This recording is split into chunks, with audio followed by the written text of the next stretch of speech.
Hi అండి. ఈరోజైతే నేను సున్నుండలు చేస్తున్నాం. పిల్లలకి హెల్త్కి చాలా మంచిది. బయట తెచ్చి ఫుడ్ పెట్టే కాడికి ఇంట్లో చేసి పెడితే చాలా మంచిది. పిల్లలు ఇష్టంగా తింటారు. హెల్త్ కూడా చాలా మంచిది.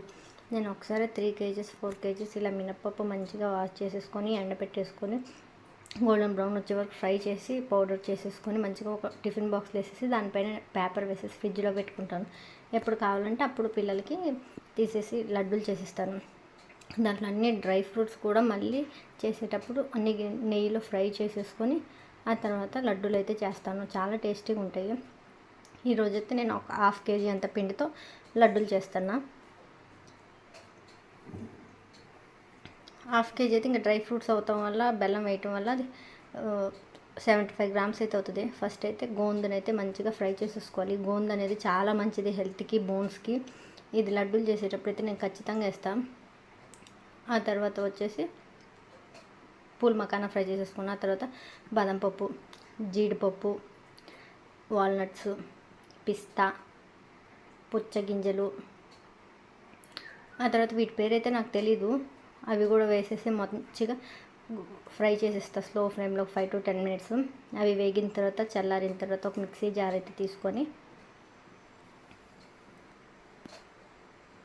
బెల్లాన్ని అయితే మెత్తగా దంచేసుకోండి. ఎప్పుడు మా ఇంట్లో సున్నుండలు చేసిన మిక్సీ అయితే పాడైపోతుంది. ఎప్పుడు మా ఆయన తిడుతూనే ఉండడం సున్నుండలు చేయటమేమో కానీ నా మిక్సీ ఎప్పుడు తీసుకెళ్ళి బాగా చెప్పాల్సి వస్తుందని.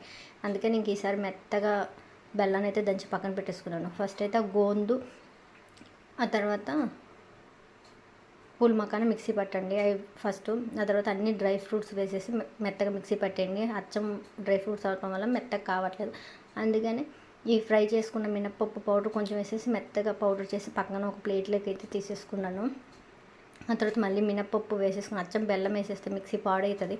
అందుకని కొంచెం మినప్పప్పు పౌడర్, కొంచెం బెల్లం కొంచెం వేసేసుకొని మెత్తగా మిక్సీ పట్టేసుకున్నాను 2 సార్లుగా. ఇంకా తర్వాత ఆ డ్రై ఫ్రూట్స్ పౌడరు మొత్తం వేసేసి చేత్తో మంచిగా మిక్స్ చేసేసుకోండి. మిక్స్ చేయటం వల్ల ఏంటంటే మంచిగా కలిసిపోతుంది. అప్పుడు నెయ్యి ఎంత కావాలో దాంట్లో అంతే పడుతుంది. ఎందుకంటే డ్రై ఫ్రూట్స్ కొంచెం నెమ్మగా ఉంటుంది కదా. తర్వాత నెయ్యి కాచుకొని చల్లార్చుకొని నెయ్యి మొత్తం ఒకేసారి మాత్రం వేయకండి. నేను ఒకసారి అలాగే మొత్తం వేసేసాను. అదంతా పుర్రు అయిపోయింది. ఆ తర్వాత మళ్ళీ నేను మినప్పప్పు వేయించుకొని ఒక 1/2 కేజీ దాకా మళ్ళీ చేయాల్సి వచ్చింది. కొంచెం వేసుకొని కలుపుకొని లడ్డూలాగా చేసేసుకోండి. నేనైతే చిన్న లడ్డూలు చేసేసిన. పిల్లలు పెద్దవి చేసేస్తే తినలేరు ఒకసారి అనని. నాకైతే 3/4 కేజీకి